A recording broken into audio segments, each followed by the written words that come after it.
Okay, now we're live and back on. Okay.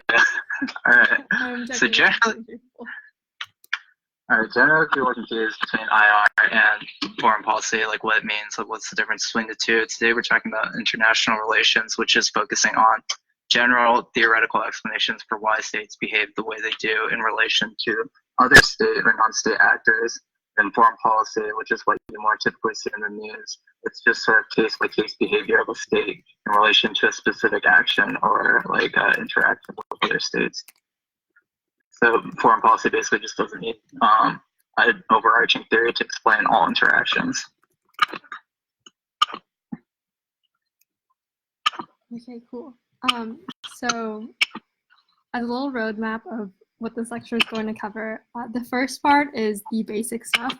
It's the stuff that you should know in any debate round, whether or not you're really interested in IR theory or want to use it in debate round, and is accessible for anyone. Part two is a little bit more advanced. It's for people who might already know about international relations, or if you are really interested after listening to part one and want to learn more, feel free to stick around for part two. But if you only want to get a really basic gist of what international relations are, you can dip out after part one. It is worth noting that in section 2.3, we'll discuss great power war theory, which is a common topic on the BRI topic. So if you do want to learn more about that and specifically how you could run it or respond to it, that's something that's worth sticking around for. Otherwise, we'll roll into the basics. So the first thing we're covering is the structure of theories.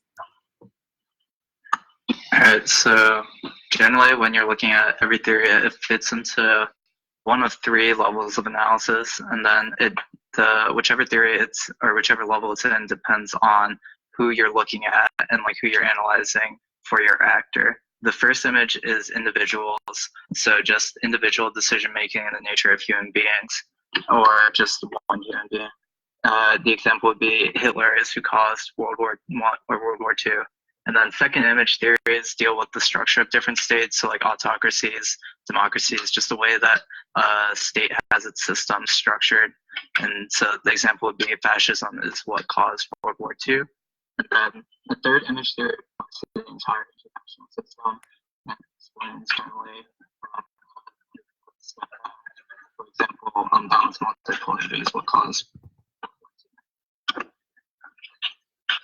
You kind of like roboted out when you talked about the third image, so if you might want to read. Yeah, okay. Yeah, so third image theory is generally taking a step back and then looking at the entire international system and not just like one group of state or one state by itself. So the example would be unbalanced multipolarity is what caused World War II. The structure of theories themselves are pretty basic, and like I'm sure everyone's heard about hypothesis, explanation, IVDV in their science classes, so I won't really touch on those. But what's more important is how you actually evaluate theories, because anyone can just come up with any theory, but it has to fit into the criteria to actually be useful in terms of studying IR. So the main ways to evaluate a theory are empirical validity, which is basically just can you show examples being proved in the past? You don't want to have a lot of examples because the United States have been around for as long as people have been around, so you have a lot of data to pull from, and your theory should be supported by at least the majority of the data. Your theory should be parsimonious, which means that it should just be simple. You can't create a theory that has a ton of different conditions just to make sure that your theory fits into every example that's been or every example that's happened in the history of the world. It just has to generally fit into the idea. And then the next criteria would be explanatory and predictive power. So this kind of fits into empirical validity, which is just your theory needs to actually explain a lot of events that have happened in the past, but it also has to be useful into predicting future events and how states will behave in the future as well. The next criteria would be relevance. So the example here is that there's a theory and there's like been an actual paper published about this that says the color of the president of the United States, that of the tie that he's wearing during the State of the Union address, it can signal the mood of whatever, or like whether like the economy or general issues within the country are going well or going poorly. But the issue with this theory is that nobody particularly cares about this. So your theory actually has to be applicable to the real world, and people actually have to care about it. And then the final criteria is falsifiability, which basically just means your theory has to be able to be proven wrong. If your theory is just, I think states are generally peaceful, but they can also be warlike, that's true, but also no, it's not very useful because it doesn't tell people anything. But if your theory can actually be proven wrong, then people can test it and then argue about it, whether or not it's true. Cool. So one important assumption before we talk about the major theories themselves are that each of these theories relies somewhat on the assumption that the world is anarchical, which I really struggle with saying. The implication is that the state, so in this case, like the United States, for example, or Germany, are at the highest level of government, and there's no overarching world government. So even though that there are institutions like the UN or NATO that govern countries in the sense that they have like rules for their member states, there isn't actually any authority above the level of the state that can bindingly make any sort of country do any one thing. So there's no central authority. It doesn't mean that there's exactly chaos in the world. It just means that the states are the only ones that control state behavior. So now we'll get into explaining the major theories themselves. The first one is called realism. So very briefly put, realism is viewing international relations as a power struggle among states trying to survive. So it's using that theory or the assumption that states exist in a state of anarchy and saying that the only way to actually protect yourself in the state of anarchy is to accumulate the most power possible.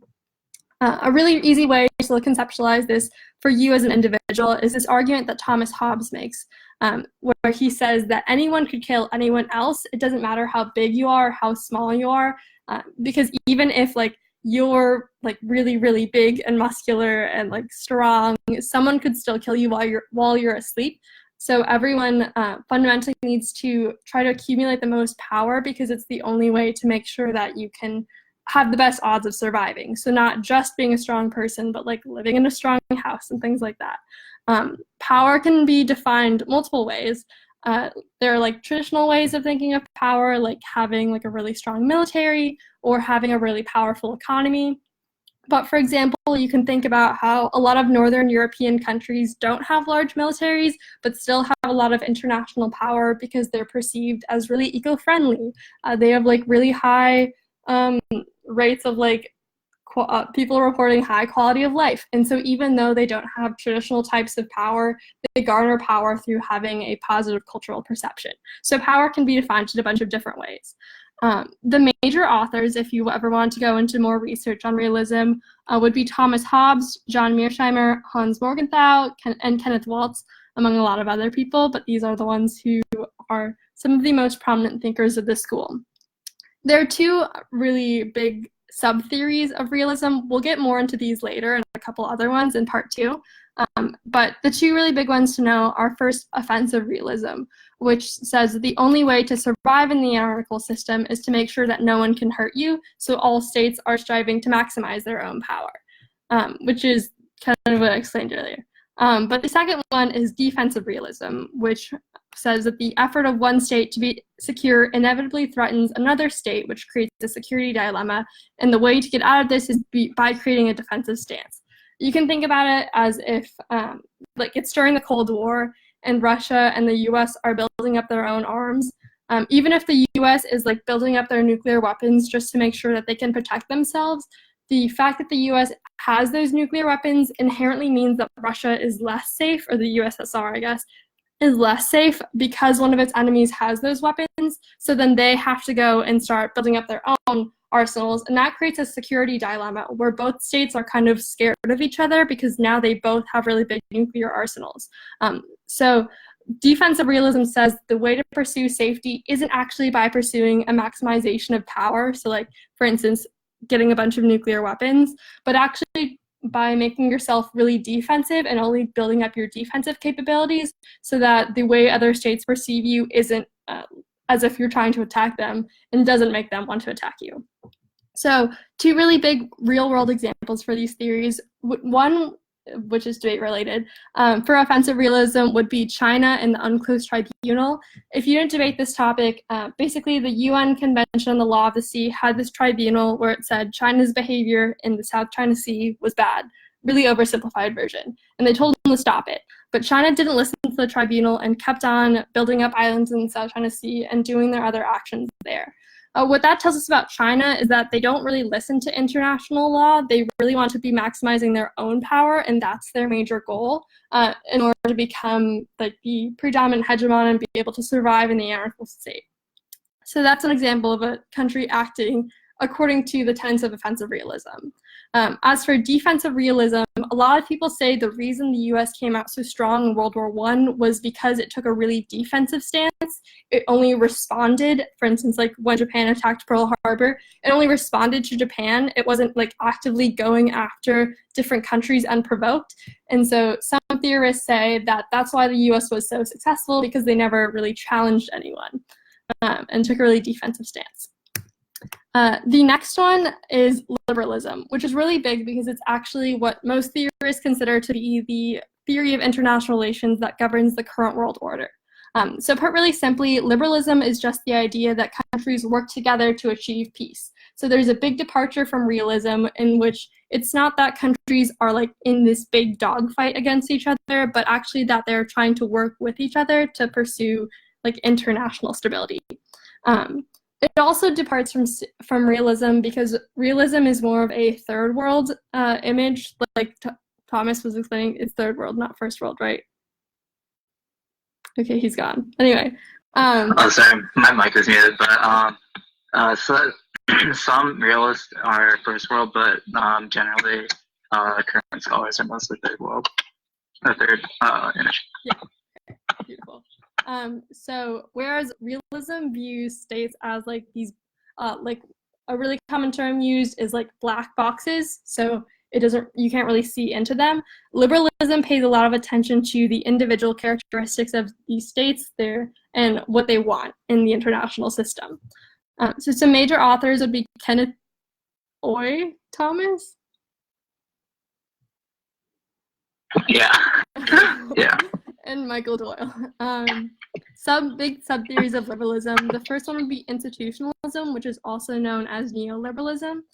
Institutionalism, you can get it from the name, basically focuses a lot on liberal institutions in the world order, so like the UN and NATO and the WTO and the IMF, and says that those international institutions and their rules, norms, and decision-making procedures guide expectations on cooperation among states, and that they're kind of conflict mediators that help states avoid conflict by helping them interact and cooperate towards international peace.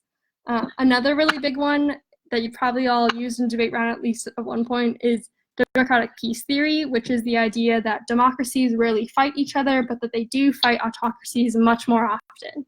This is considered liberalism because it pays attention to the individual characteristics of whether a state is a democracy or whether it's an autocracy or otherwise non-democratic state.